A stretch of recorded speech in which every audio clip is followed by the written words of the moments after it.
Hello everyone, রান্না বান্না করব। এখানে আমি মুরগি কেটে ধুয়ে নিয়েছি, হলুদ লবণ মেখে নিলাম। কারণ মুরগিটা আমি সবসময় নিজে করি, আমি দিই না আমার হেল্পিং হ্যান্ডদের কাছে, কারণ আমার কাছে মনে হয় মানে কেমন একটু লাগে, এই জন্য দিই না। আর এই যে চিচিঙ্গাটা গতকালকে কেটে রেখেছিল, ফ্রিজে আমি রেখে দিয়েছিলাম, আজকে একটু অন্যান্য কাজ আছে এই জন্য। তো যাই হোক, রান্না বান্না করব, মুরগি চিচিঙ্গা ভাজি, ডিম দিয়ে করব আর শাক ভাজি। তো আমি প্রথমে মাংসটা একটু ভেজে নেব। আমি ব্রয়লার চিকেন রান্না করলে সবসময় ভেজে নেই।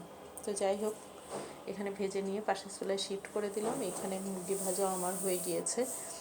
তো প্রথমবার তুলে নিয়ে তারপরে আমি আরেকবার দিয়ে এদিকে আবার এই চুলাতে ভাজিটা বসাবো, চিচিঙ্গা ভাজি। এই জন্য ফ্রাই প্যানের মধ্যে তেল পেঁয়াজ দিয়ে দিলাম, তারপরে একটু নাড়াচাড়া করে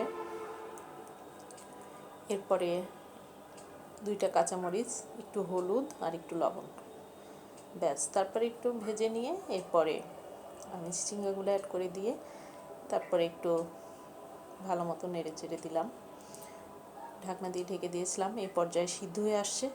এখন আমি একটু নাড়াচাড়া করে নিয়ে তারপরে ডিম অ্যাড করে দেব।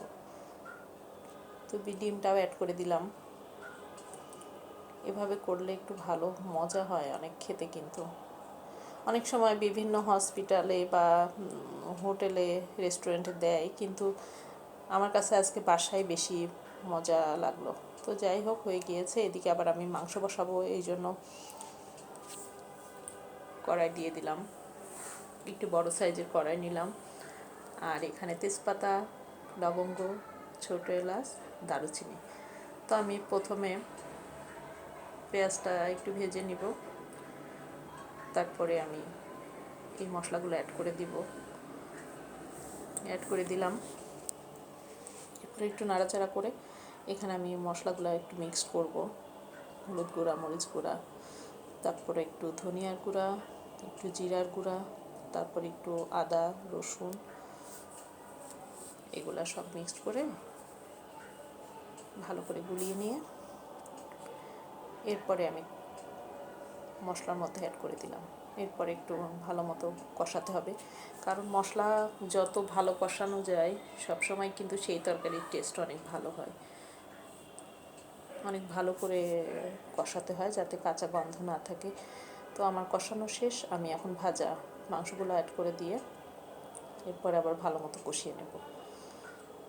উল্টে পাল্টে সমস্ত মশলা চতুর্দিকে যাতে ছড়িয়ে যায়, মাংসগুলোর মধ্যে ভাজা ভাজা একটা ভাসে। তো এই পর্যায়ে আমি যে কড়ার মধ্যে মাংস ভেজেছিলাম ওইটাতে তেল ছিল অনেক, তো আমি একটু গরম পানি দিয়ে ওই পানিটাই অ্যাড করে দিলাম, ঝোলের পানি। তো যাই হোক, এদিকে আবার আমি শাকটাও বাগার দিয়েছি, শাকটাও হয়ে আসছে।